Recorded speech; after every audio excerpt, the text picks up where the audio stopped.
El mundo atestigua las más grandes manifestaciones que Francia ha tenido en años. El pueblo está furioso.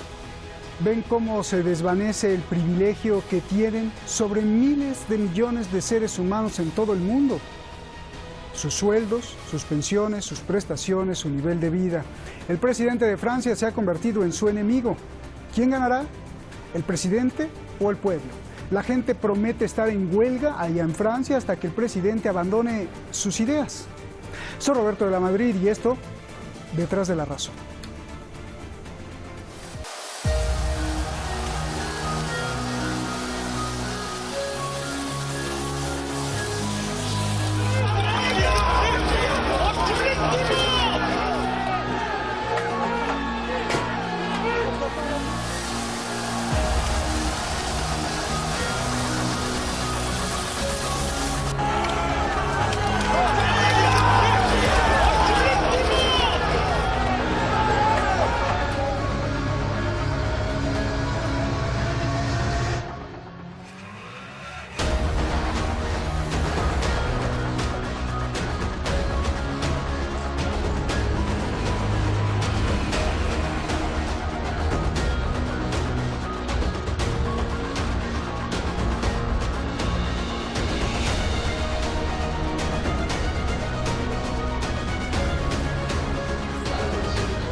Et on voit que Macron s'obstine, s'entête, continue de faire croire qu'il a lâché quelques milliards, mais qui sont des miettes, qui sont vraiment à l'heure. Et quand on voit à quel point il fonce droit dans le mur avec cette réforme des retraites complètement injuste, qui va pénaliser encore une fois les plus précaires, les pauvres, les femmes, qui va permettre encore aux ultra-riches de moins cotiser et de récupérer davantage de privilèges. Je crois que ce qui se passe aujourd'hui montre le niveau de colère qu'il y a. Et oui, il y a des grèves reconductibles, mais vous savez, quand il y a, je vois à la SNCF, selon les chiffres de la direction, 55% de grévistes, c'est-à-dire deux fois plus qu'au premier jour de la grève de 2018.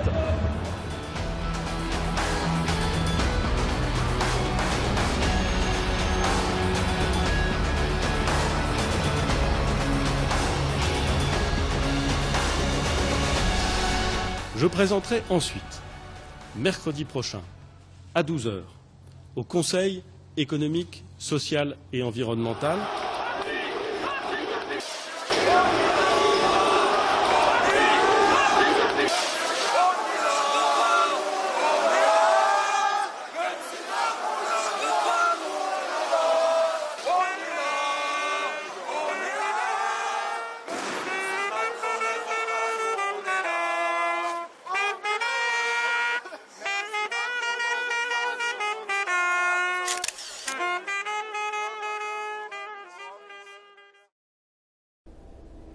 Yo lo invito a que se tome un cafecito, se siente cómodamente y le eche un vistazo al programa porque va a estar buenísimo. Además estoy muy encantado por los comentarios. Tenemos comentarios que verdaderamente me impresionan.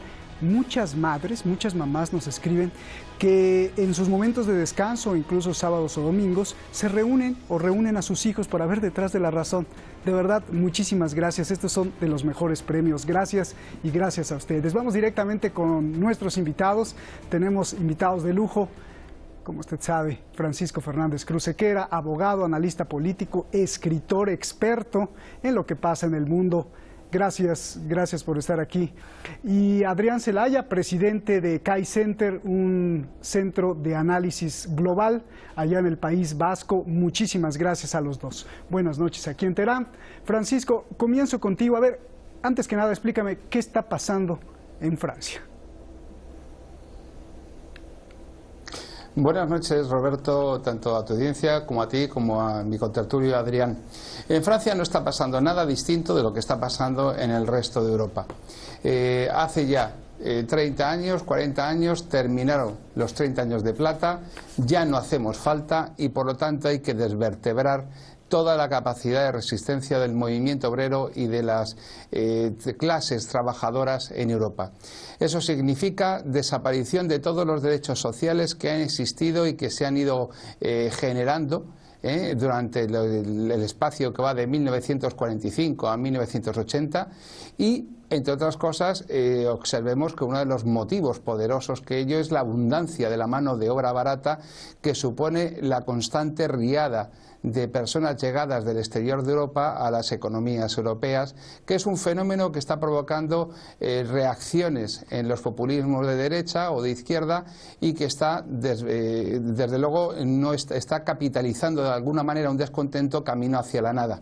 Lo que es cierto es que podemos sintetizar lo que está ocurriendo en el caso francés, en el que se pretende en este momento el empleado de los Rothschild, el señor Macron, pretende cargarse el sistema de pensiones francés, ahorrar 17.000 millones, entre otras cosas porque si los sistemas de pensiones europeos no son viables salvo cargo a impuestos, y entre otras cosas no son viables porque el trabajo ha dejado de ser prescindible.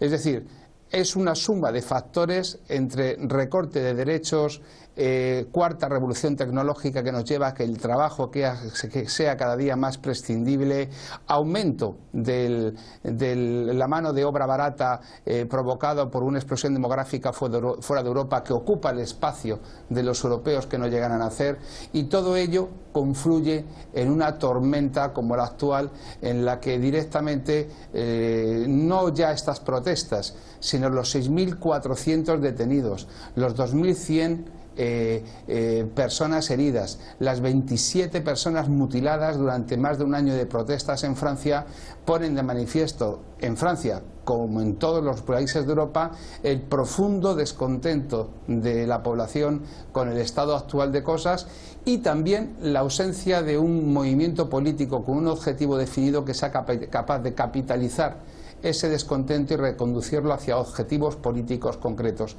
En todo caso, el resumen es recorte de derechos sociales y una contestación muy cercana al populismo y por lo tanto a una cierta forma de nihilismo. A ver, Adrián, no sé si tú estés de acuerdo, Francisco también le echaría, y tú me lo aclaras al rato, Francisco, la culpa un poco a las migraciones. Adrián, ¿qué esconde realmente estas protestas? Ya que las mejores pensiones del mundo están en Francia, el 14% de su Producto Interno Bruto es para las pensiones ahí en Francia, mientras que en otras potencias del mundo es 8%, ya ni digamos en América Latina o en países pobres. A ver, Adrián. Sí, vamos a ver, evidentemente la migración es uno de los factores que yo incluiría dentro de lo que es el conjunto de las medidas neoliberales para reducir el coste de la mano de obra, bajar los salarios, etcétera, ¿no? En el caso en concreto que me comentas de las pensiones en Francia, yo creo que nos encontramos ante un problema fundamentalmente de credibilidad. Vamos a ver, si dentro de lo que es el debate sobre las distintas medidas sociales de carácter laboral, presupuestario, pensiones, ayudas sociales, etcétera, nos movemos tradicionalmente en una dialéctica en la que la derecha y la izquierda tradicionales pugnaban, pues bueno, con pequeños movimientos hacia arriba y hacia abajo, en una y otra dirección.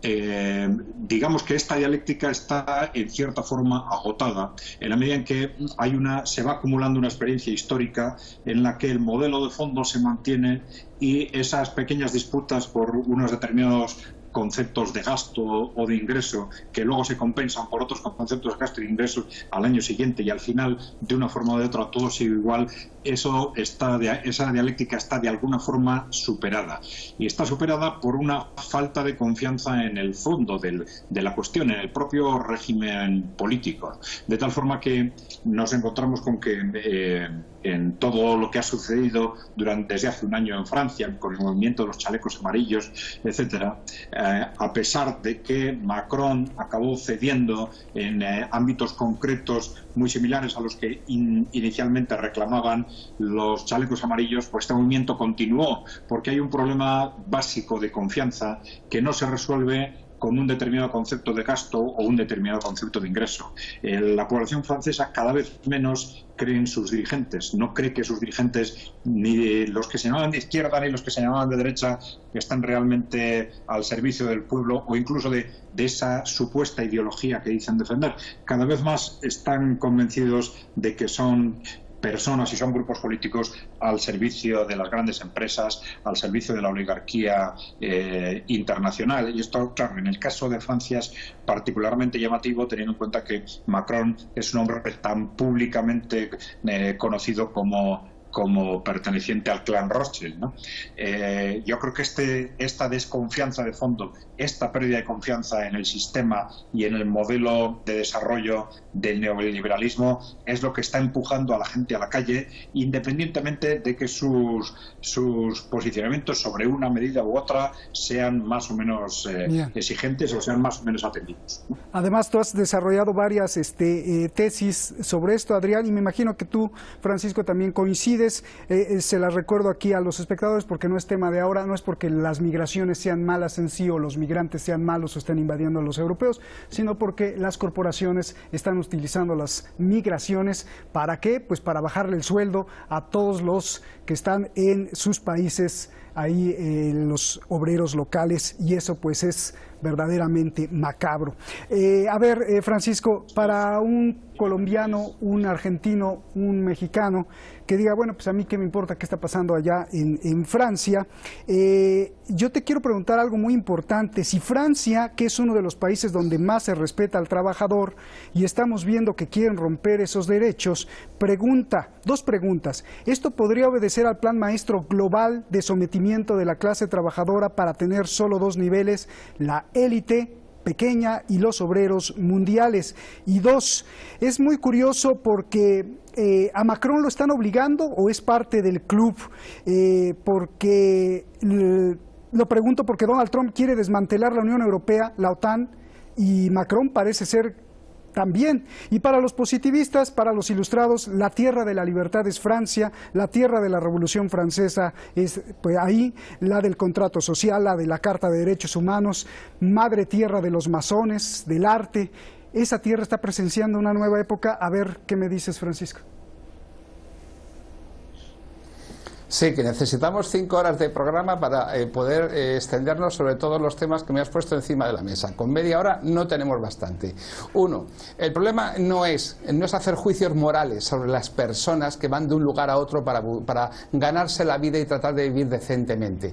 El problema es que existe un sistema de corporaciones transnacionales y una arquitectura de poder internacional que está utilizando a las personas para en su mejor beneficio. Y la lucha que se desarrolla en este momento, no ya en Francia, sino en Europa, es una lucha que es la misma que se mantiene en Bolivia, o que se mantiene en Argentina, o que se mantiene en México.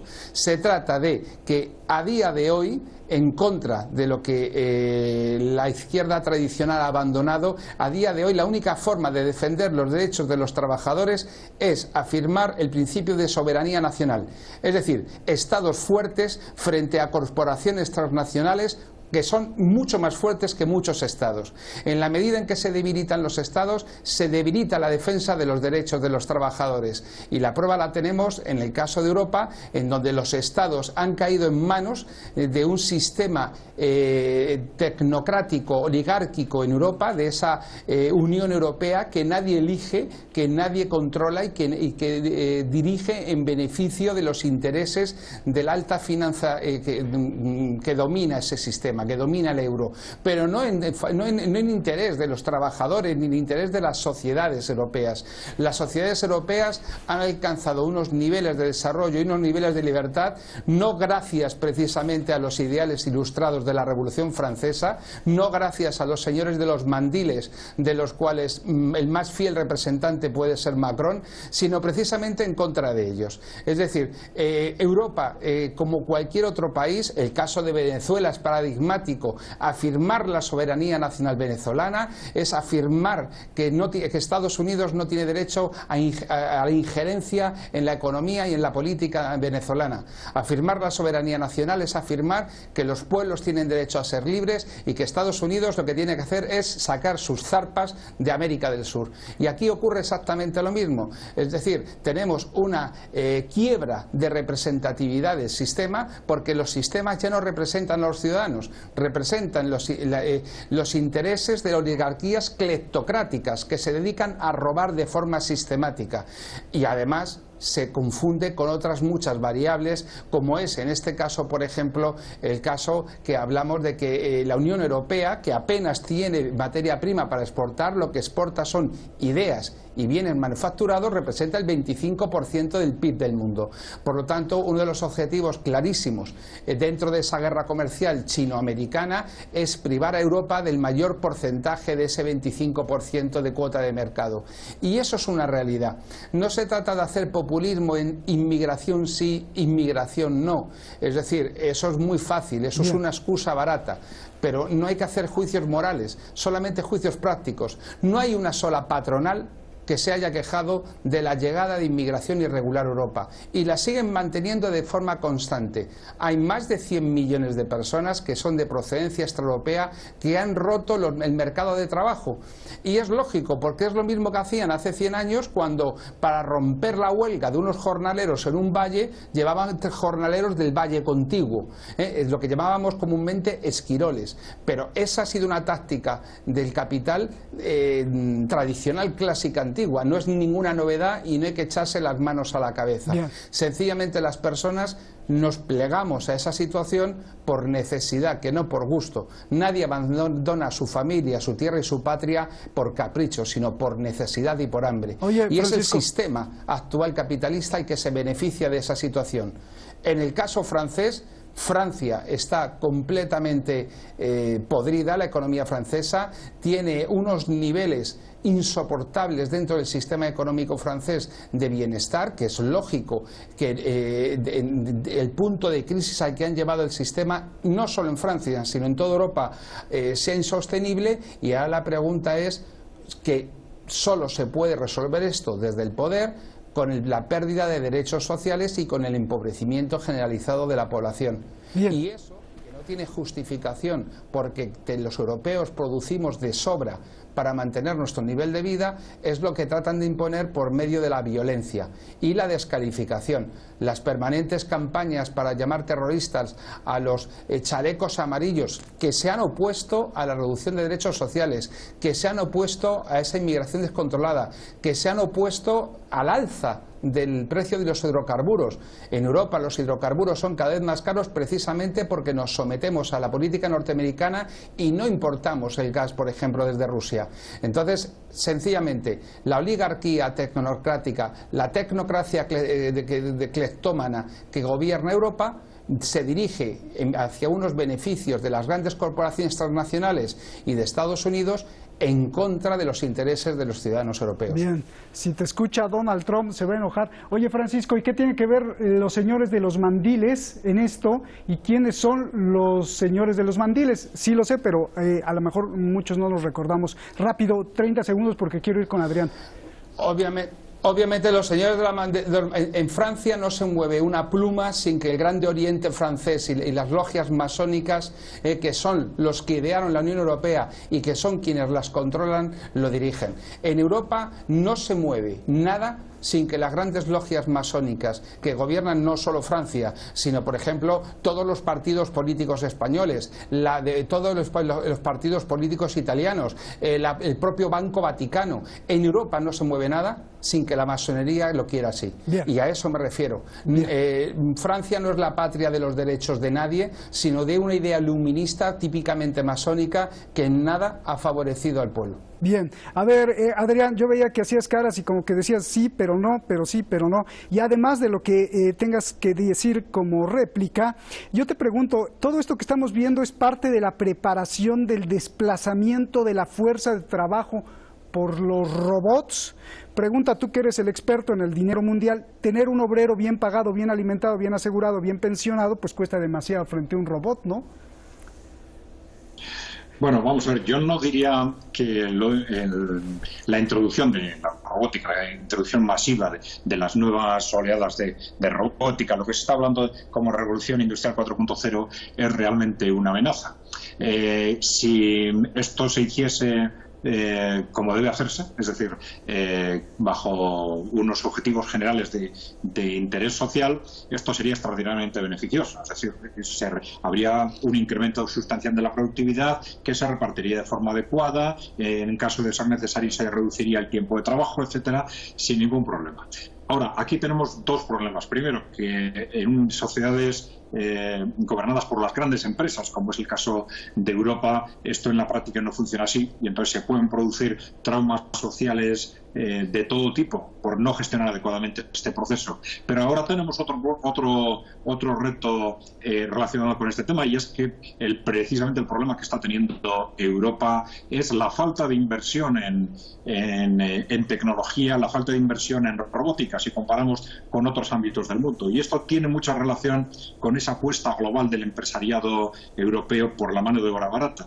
Mi compañero ha hablado del tema inmigratorio. Efectivamente, en este tema es un tema que hay que gestionar de forma muy delicada, distinguiendo siempre las personas y los derechos humanos de las personas del fenómeno en sí mismo, ¿no?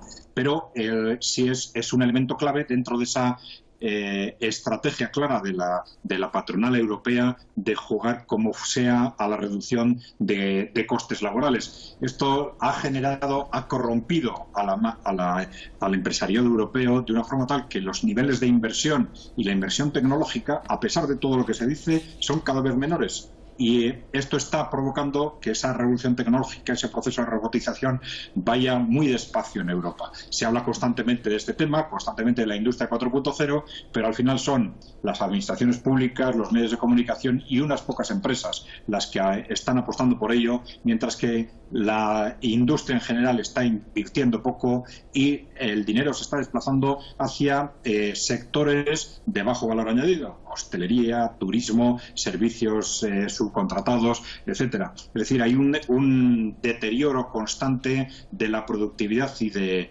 la capacidad tecnológica europea, y que le están haciendo perder peso en el mundo de forma acelerada. Esto es una demostración del fracaso ya definitivo también en el ámbito productivo del modelo, digamos, neoliberal. Yo creo que ahí podemos, cara al futuro, tenemos que pensar en que el contexto ha cambiado sustancialmente, ¿no? Porque recuerdo que en una conferencia hace unos días se comentaba, hay, además del fracaso del modelo neoliberal, tenemos un reto a corto o medio plazo de un más que previsible estallido financiero. ¿Cómo va a reaccionar Europa? La verdad es que con el estallido del 2008 al final no pasó absolutamente nada, a pesar de todo lo que parecía que iba a pasar, pero yo creo que ahora nos encontramos ante un contexto político totalmente distinto, contexto geopolítico. Antes la élite que mandaba en Europa mandaba en el mundo, esto ya no es así. Los países emergentes, pues Rusia ya tiene la hegemonía en tecnología militar, China la tiene en capacidad económica, Europa está ahora, y Estados Unidos está en una situación mucho más inestable y dividida, con lo cual hay que esperar que realmente esta vez, como consecuencia de estas crisis productivas y financieras, realmente, necesariamente, de una forma u otra, se van a producir cambios políticos muy serios. Pues muchas gracias, se nos fue el tiempo, como decía Francisco. 30 segundos, Francisco, para tu conclusión. Y también te pregunto, ¿cómo deben de ver estas protestas los demás pueblos del mundo cuando el 90% del planeta pues no gana lo que un obrero en Francia ni en sus sueños? Escuchaba un francés asustado porque su salario de 3.000 euros podría estar en riesgo cuando un obrero en América Latina gana pues solo 200 euros. Nos vamos, Francisco. Sí, muy brevemente, subrayo lo que ha dicho Adrián. Segundo, piensen que tanto ganas, tanto gastas. En Europa todo es carísimo. Para que se hagan una idea, en España, del 22 millones de trabajadores, 10 millones ganan menos de 1.000 euros, y una habitación en Madrid cuesta del orden de 500 euros. Y el transporte, 100 euros más. Por lo tanto, aunque ganen 1.000 euros en Madrid, realmente es una persona pobre. Y luego, por último, no nos olvidemos, el sistema de progreso del capitalismo, y por lo que ha sido tan dinámico, ha sido que cada vez que se ha agotado la tasa de beneficio, ha ido a reducir el salario, ha habido una resistencia del trabajador. Eso ha forzado la inversión en capital, en nuevo capital y en nueva tecnología, y recuperar la tasa de beneficio. En este caso, como la mano de obra abunda y como los sindicatos están comprados, no se produce esa resistencia. Por lo tanto, el capitalismo no tiene la necesidad de invertir, como bien ha dicho Adrián, y en consecuencia ese capital se dirige a la economía financiera y a la especulación. Esa es una de las razones por las que en Madrid ahora mismo alquilar un piso, la renta mensual supera el importe de un salario, y eso redunda al final en empobrecimiento de la gente. Gracias. Y no nos olvidemos, el futuro que esperaba a los pueblos de fuera de Europa era un futuro parecido al de Francia. Con la evaporación del bienestar de Francia desaparece el futuro de los otros pueblos. Gracias, gracias Francisco, un abrazo Adrián. Esta es una cátedra, ahí lo invito a que lo vea en YouTube. Gracias Francisco, abrazos Adrián, gracias. Ahí en Francia, en el siglo pasado, las Naciones Unidas proclamaron la Declaración Universal de los Derechos Humanos para toda persona en el mundo. Uno de los arquitectos fue precisamente un jurista francés, René Cassin, y una de las bases de esta declaración fue, sin duda, Napoleón Bonaparte. La Declaración Universal está basada en el Código Napoleónico, que abolía el feudalismo y con el concepto de la revolución le daba a los seres humanos tres cosas básicas: su libertad individual, su libertad de trabajo y su libertad de conciencia. Después de la Segunda Guerra Mundial vino entonces la Declaración Universal de los Derechos Humanos de la ONU, la que le dije al principio, ahí en Francia también, la cual establece libertad de expresión, libertad de religión, libertad a no tener miedo y libertad a tener una vida digna. Pregunta, ¿nos estamos acercando o nos estamos alejando? Buenas noches.